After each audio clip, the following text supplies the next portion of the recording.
Now I think, have finished with Dark Shadows and the Yes, vampires. I guess. And the show ended in 1970. Was that just Right. lack of ratings? Dan lost interest, I think. He thought he wanted to go on and do better things, Mhm. which by that time I was gone. I was up in Canada. But he. Oh, you left before the show went off Yeah, the air. yeah. Okay. And you went on something called Strange Paradise. Yeah, Tell us about that. yeah. Well, it was a show. Daytime serial, right? It was a daytime serial, yeah. But I was trying to say what its origins were. I'm not quite sure. Was it an American package? It was an American package. I was the only American and a secretary. We were the only two Americans up there. But some deal that had to be made up there in Ottawa because of one of the guys that was interested in maybe put up some of the money had a studio in Ottawa, and that's what we had to use. So all the actors had to be imported from Toronto, and it lasted about a year. Was the format similar to? Well, it was supposed to be. I think that's why they thought I was going to be a spooky genius, and I wasn't. It was going to be like Dark Shadows. Yeah, yeah, and it was just, the premise was a little awkward, and also the distance. The writer was in New York, the actors were in Toronto. I saw it translated into Spanish, and it looked better in Spanish, but it really was. It just wasn't a very good show. I don't think I did much. I don't think I did much to help it. What about Secret Storm? That was another daytime serial. Well, when that show went off, I was offered a job on it. It didn't go off. It was going to, and so I was offered a job in Secret Storm, 1970. 1970. And How did that come about? that came about. Barbara Schultz, an editor that I'd had on Armstrong, was working at CBS, and told the vice president in charge of daytime, Paul Rausch, that I would be available if I was offered the job, and so he phoned, and I came down, met him, and he offered me the job. And so a couple of weeks or so before the show went off in Canada, I came down and started working on Secret Storm. Was the creator Roy Windsor on the show at that time? No, he was not on the show at that time. That was Bob Myram was the director, and he did most of the directing. The scripts were written by Gabby something or other in California, and sent to New York via a passenger. She'd go down to the airport, so I'm told, and find out who had an airline ticket and was heading for New York, and she'd give her a package of scripts, give him or her a package of scripts, and please call when you get to New York. And we had one occasion where the guy had the package of scripts, but decided the stewardess was a good thing. So the scripts were a little late in coming, which gave us a nervous frustration. And that show went off shortly thereafter. Mm-hmm. Did Gloria Monty also direct some of those shows? She was gone by then. Yeah. She was in California. Mm-hmm. Let's go to One Life to Live. Here you are becoming an expert now on daytime television. 1972, you became a producer-director on the ABC serial One Life to Live. No, I did some directing, that's all. If That's producers down there, it shouldn't be. Okay. Yeah, no. And I never really, in my career, did a lot of directing. But did you enjoy doing that one? Not much. Uh-huh. I enjoyed producing better. I think I enjoyed being generally involved rather than specifically involved, and kind of trapped in a room from 9 to 5 or whatever the rehearsal period was. I just didn't get. How many shows a week did you direct? I would be a fill-in. I would do a couple here and a couple there. I see. It didn't. It was again just for money, and someone would say, "Would you like to?" And I'd say, "Sure." Did you have But much I contact? didn't enjoy it a lot. Yeah. Did you have any contact with Agnes Nixon, who created One Life to Live? Yes. Uh-huh. A fair amount, actually. Talk about Agnes her for a minute. Nixon was the godmother of one of my daughters. Oh. But that was but she was also a friend of a wife before she married, before she married me. Not Agnes Nixon, but before my wife. They knew each other They did. prior to my knowing my wife. I see. So So that, To know her was just to know her. I never really worked with her. I never had much to do with her. It would have been fun, but it just never worked out that way. What kind of an audience did you have? Was it older women or Yeah, across the board? It was the what is it, 20? 18 to 49? Yeah, well, they're older. They need Yeah. the ones that are going to buy soap and the people that are going to do that. And the 18-year-olds are not. They may view them. When I taught at NYU, I was surprised at the number of kids that Had seen it? and then still see soaps. I Oh, mean, yeah. soaps are a big part of their Yeah, life, and it yeah. turned out there's a whole community out there of bankers and everybody else that watch soap operas. Did One Life to Live differ in any way at all from all the other soaps, or were I they don't think so. They're same- all the same. Yeah, same it's- concept, same form? Yeah. I think Dark Shadows was the most different of any of them, and then Ryan's Hope was different enough in that it was about lower middle class people. But first I want to get to the Yeah. Adams Chronicles, which for its time was a very outstanding series. You worked on it was WNET, so it was, It was Public broadcasting. broadcasting. and how did this whole thing come about? Well, that came about. A gal named, a woman named Castle, Virginia Castle, Mm-hmm. had some years before worked up in Boston with a historian, as I gather, who was compositing and compiling the Adams papers. And so she got the idea of making this the Adams Chronicles, 4 generations of the Adams family, and sold the idea to PBS, and PBS went out and raised the money. And they had made a couple of passes at doing it as a series, and I think 2, and they had both been just total failures. One idea was to go up to the Adams house and shoot the real house and shoot through the window. Well, that's nonsense, unless you're doing a Sunday morning documentary or something to show the Adams house. So that was a disaster. And then they did another one, and that didn't play. And so then they, I guess, either raised more money, or the time came that they had to decide had to go a lot more professional and not try and do it in-house as much as they were trying to do it before. So they hired people like Fred Coe to direct, and they hired I got Bill Glenn from Canada, and a couple of people. So it became an outside thing. It wasn't such an inside, and they hired me to produce it. The point of my producing it was, though, that actually Virginia Castle had the corner on the production thing as being a producer, so it was her title. And Jack Venza, who has his name on everything, from ballet to this sort of thing. So what was left was sort of either coordinating or supervising, or in some instances I would get the producing credit, but in fact I produced the series. Mm-hmm. And so we shopped around to find a place to handle this, because we had such a very short time to do it. To shoot a show like this, you can't start shooting episode at a time, because you'd never get done. And also so many episodes overlap, because as you're shooting John Adams #1, you're now into the next generation of 2, and but they do cross. So what we did, we ran parallel shootings all the time. We had 2 crews?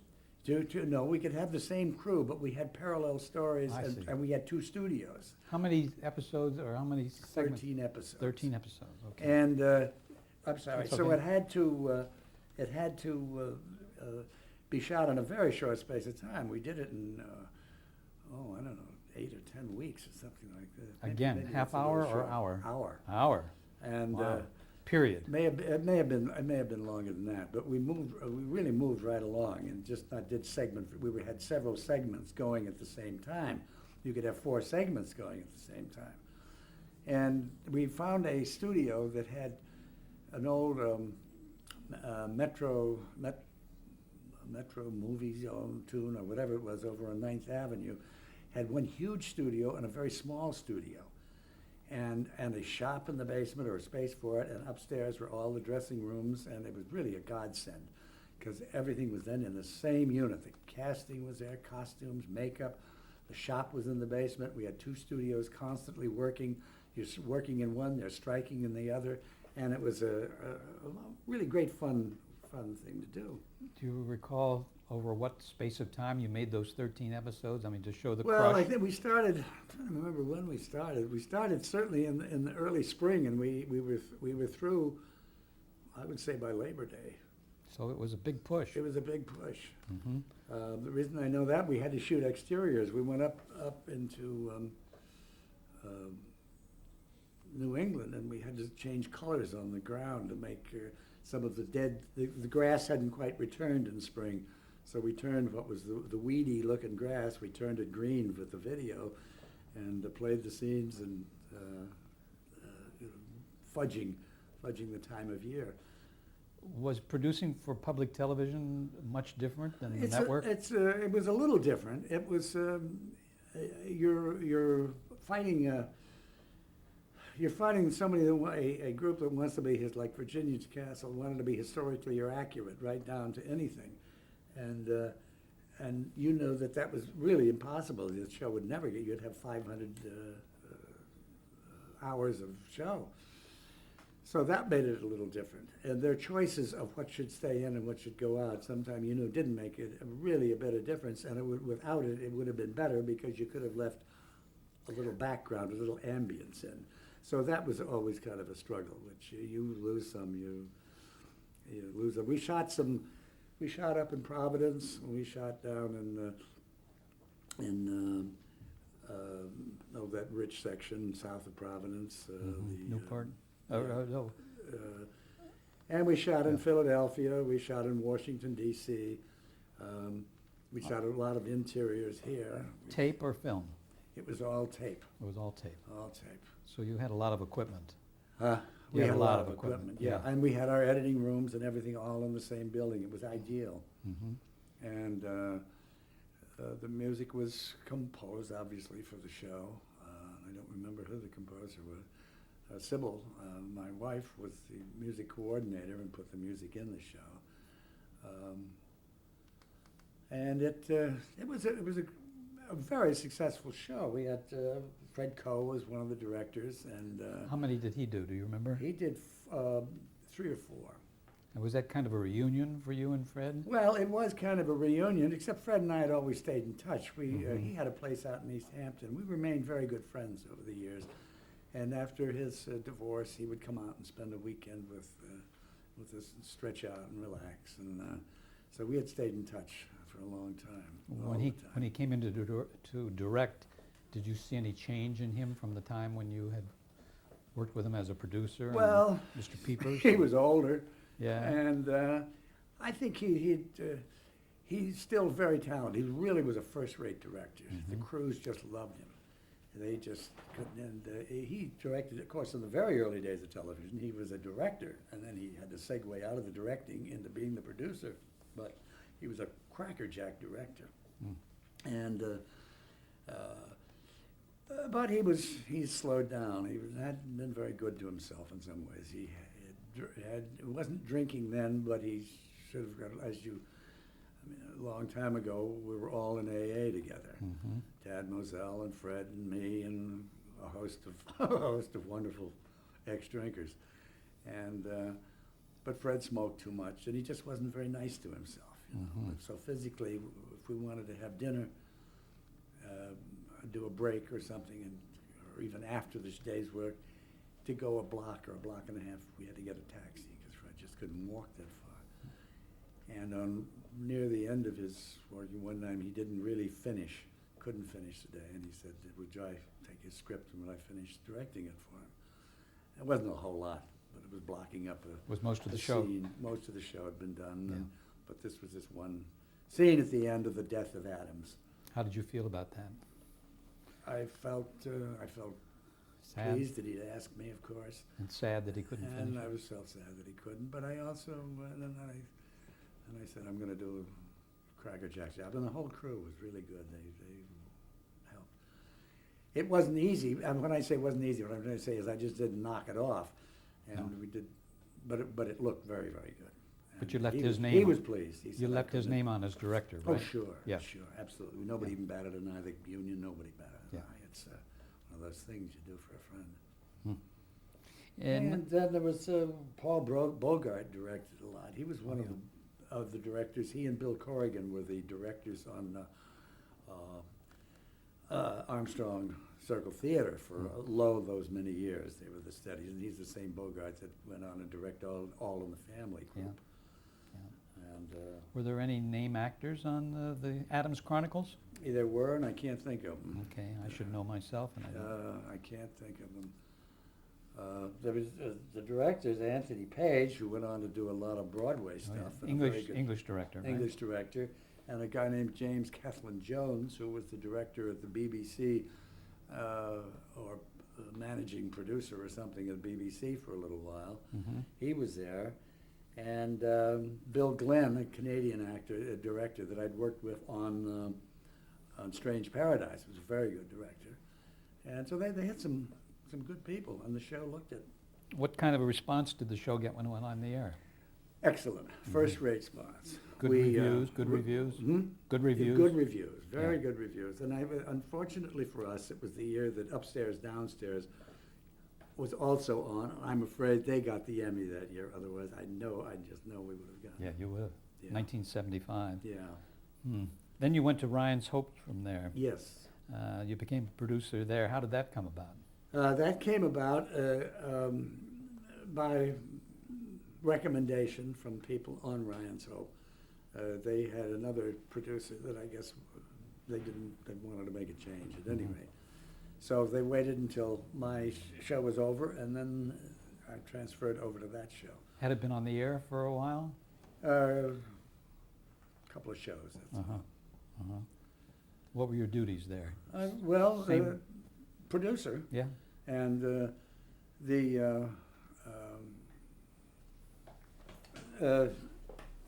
I'm trying to think what well, we were back actually in the old Dark Shadows studio.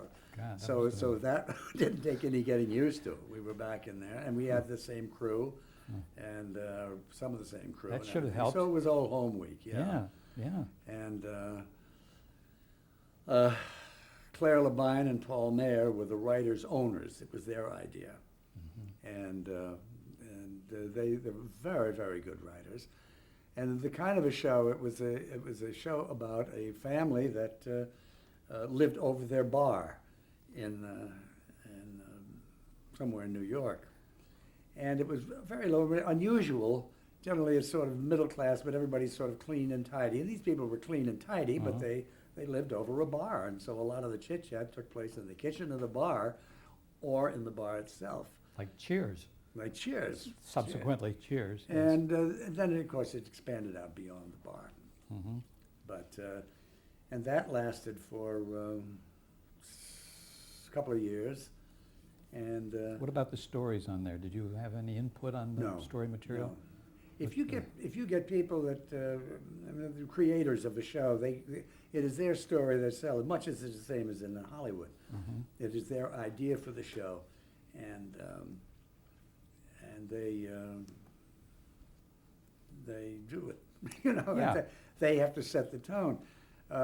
There are advantages and there are disadvantages. Sometimes they have no production value or no production experience, Mhm. but they know what they'd like, but you know it's not going to work. So there was always a little bit of conflict in an area like that.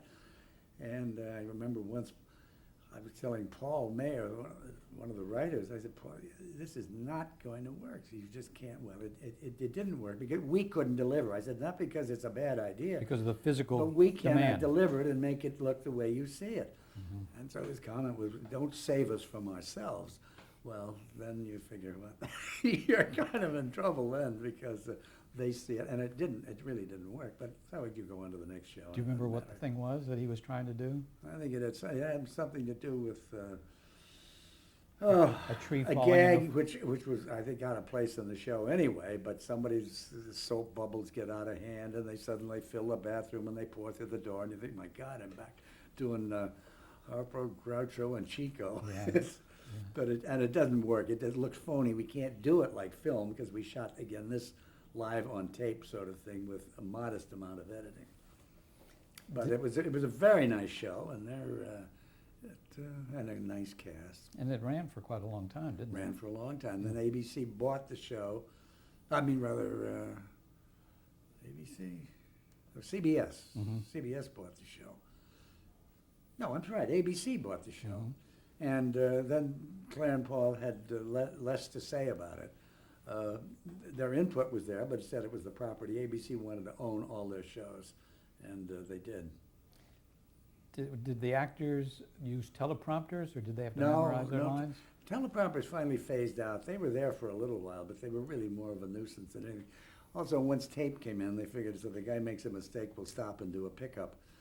But teleprompters are, if you think it's there and it's going to save your neck, you don't work properly, except in the early days. Even then, teleprompters were sort of useless. They couldn't stop and look at them. Did you do much editing of the show before it went on the air? Only, generally, no, only editing to put it together, only Yeah. editing to piece it in. I suppose if it were a little long, you might figure where snips could be and that sort of thing. And the ADs generally did that. You knew before they went in what you were going to cut and probably what the time was, because the production assistant had timed the whole show and know what each scene was and that sort of thing. And that cut down the amount of second guessing once they got into the editing room. Mhm. No, it was a first-class show. I see you have a shelf there with quite a few Emmys on it. I know that Well, two two of are them. mine and two are my wife's. Oh, I see. Yeah. But yeah. two of them were for Ryan's Hope, I understand. Two of them were for Ryan's Hope. Yeah, yeah, that must have made you feel good. Yeah, yeah. Yeah, Why did you leave the show in '78? Well, it was because I was saving them from themselves. I see. And it was the old And the saying. funny thing, when I was on the other show, I won the Emmy and I had to ask had to leave that show to come back and collect the Emmy. But it was better because I Yeah. think the frustration on both our parts probably better. But we remained good friends the following week after I was relieved of duty. Why the writers came out and spent the weekend at my house, and it was all very civil. And But, who in that instance tells you shocking news like that? Is it the network, or was there an Well, executive producer? let me see. Everybody gets fired. And Not they that it- all get fired. No, they Yeah. all get fired in different ways. Some you're not fired. Some the show goes off the air, Yeah. and so there's not much. I mean, it's you not can do about important. that. I was just Oh, curious how it. you asked the question. Yeah, but So no, they told me. yeah, One Paul of- and, Paul and yeah, and, uh-huh, and Claire. Claire and what? Let me see another departure. The one from Patty Duke, where they were cutting back, was ABC guy did that. Ah, I okay. mean, so it varies. Then you went to Another World as producer in 1978, and you'd been on the show before, of I've course. been on the show before. Uh-huh. Why did you go back there? Did they need a producer Well, because again? I was out of work. Did they need another producer? Yes, they needed another producer. Uh-huh. Well, that was good timing. And so I went back there and stayed with them for a couple of years, Mm-hmm. and then was offered a job in New York. I hated traveling to Brooklyn. Oh, yeah. And was offered a show in New York. But that was the big Doctors- color studio, wasn't it, in Brooklyn? And Brooklyn was the original colors, one of the original colors, the Uh-huh. original color studio, Mhm. I think.